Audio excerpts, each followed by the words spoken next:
নমস্কার বন্ধুরা, আশা করি সবাই ভালো আছেন। তো আজকে যে বিষয় নিয়ে কথা বলবো সেই বিষয়টি হচ্ছে যে আমার দেখা পৃথিবীতে সব জাতি বা ধর্মের মধ্যে সবচাইতে নির্বোধ যদি কোনো একটি জাতি থেকে থাকে সেটি হচ্ছে হিন্দু জাতি। কেননা আমরা দেখি হিন্দুদের তাদের নিজেদের কোনো সচেতনতা বোধ, কোনো মূল্যবোধ কিচ্ছু নেই তাদের মধ্যে।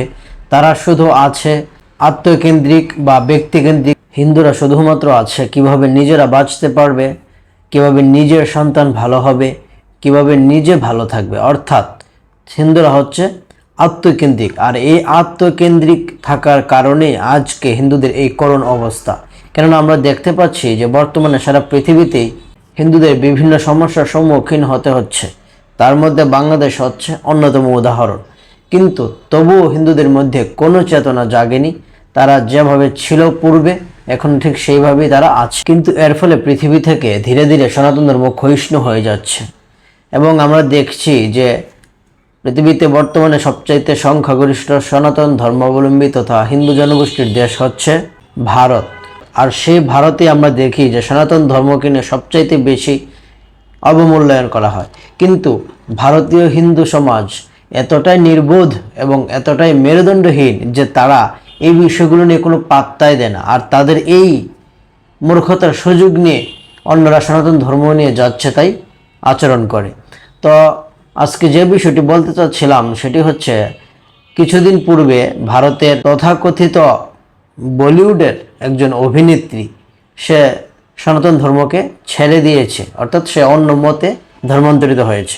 কিন্তু তাতে আমার কোনো সমস্যা নেই, তার যেখানে ভালো লাগে সে সেখানে চলে যাক। কিন্তু সে সেইখানে যাওয়ার সাথে সাথেই সে সনাতন ধর্মাবলম্বী বিভিন্ন ব্যক্তিদেরকে এবং সনাতন ধর্মকে টার্গেট করে বিভিন্ন কুরুচিপূর্ণ মন্তব্য করছে। সনাতন বিভিন্ন গুরুত্বপূর্ণ সংগঠন সম্পর্কে সে বিভিন্ন ধরনের কুরুচিপূর্ণ মন্তব্য করছে, যা কিনা সরাসরি সনাতন ধর্মীয় ভাবনার উপর আঘাত এবং ভারতের মতো একটি সনাতন সংখ্যাগরিষ্ঠ বা হিন্দু মেজরিটি দেশে হিন্দুদেরকে যাচ্ছে তাই বলে অবমাননা করা, সেটি আমরা শুধু ভারতেই লক্ষ্য করতে পারি। কেননা পৃথিবীর কোনো দেশে আপনি যে ধর্মের বা যে মতেরই হন না কেন, আপনি সেই দেশের মেজরিটিকে বা সেই দেশের ধর্মকে আপনি লাঞ্ছিত, অবমানিত অন্যায়ভাবে করতে পারেন না।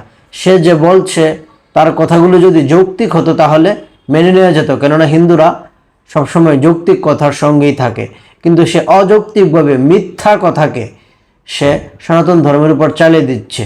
সে বলছে যে হিন্দুরা উগ্র, হিন্দুরা বিভিন্ন ধরনের হিংস্রতা করছে, এই সমস্ত বলে সে সনাতন ধর্মের বিরুদ্ধে প্রপাগান্ডা চালাচ্ছে এবং এর মাধ্যমে সে চাচ্ছে যে অন্যান্য উগ্র মতপথকে ভারতের ক্ষমতায় আসীন করতে। কিন্তু তার প্রতি যতটা না আমার রাগ, তার চাইতে বেশি রাগ হচ্ছে সেই সমস্ত মূর্খ, নির্বোধ অর্থাৎ মেরুদণ্ডহীন হিন্দুদের উপর, যারা এই সমস্ত জিনিস দেখেও না দেখার ভান করে শুয়ে আছে বা ঘুমিয়ে আছে। এই সমস্ত মূর্খ মেরুদণ্ডহীন হিন্দুরা বুঝতে পারছে না যে এইভাবে যদি চলতে থাকে তাহলে একদিন ভারত হিন্দু শূন্য হয়ে যাবে। যেরকমভাবে আজ বাংলাদেশে হিন্দুদের অবস্থা হচ্ছে ঠিক সেই রকম অবস্থায় ভারতেরও হবে। কিন্তু তারা যদি সেটি না বুঝে তাহলে কিচ্ছু করার নেই। এবং হিন্দুরা যদি ঘুমিয়ে কাটায়, যদি মেরুদণ্ডহীন মানুষের মতো নিজের জাতীয় মূল্যবোধ, নিজের ধর্মীয় মূল্যবোধ বা চেতনা না থাকে, তাহলে কখনোই সেটি সম্ভব হবে না। তাই আমি আশা করব আপনারা এই বিষয়গুলো নিয়ে ভাববেন এবং এগুলো জাতীয় বা ধর্মীয় মূল্যবোধ নিজেদের মধ্যে জাগানোর জন্য ধর্মীয় গ্রন্থগুলোকে পড়তে হবে, বিশেষ করে বৈদিক ধর্মীয় গ্রন্থগুলোকে। তাহলে আপনারা সনাতন ধর্ম সম্পর্কে জানতে পারবেন এবং আপনাদের ভিতর ধর্মীয় মূল্যবোধ জাগবে যে পৃথিবীর সর্বশ্রেষ্ঠ ধর্ম কেন সনাতন ধর্ম। এবং যারা এই ধর্মকে নিয়ে মিথ্যা প্রপাগান্ডা করে আপনারা তাদের বিরুদ্ধে প্রতিবাদ করুন এবং তাদেরকে কঠিন থেকে কঠিনতম সাজা দেওয়ার ব্যবস্থা করুন। কেননা এইভাবে চলতে থাকলে সনাতন ধর্মকে নিয়ে মানুষ আরও অবজ্ঞা করার চেষ্টা করবে এবং সেগুলো হচ্ছে সম্পূর্ণ মিথ্যা, যুক্তিসঙ্গত কোনো আলোচনা তারা করে না।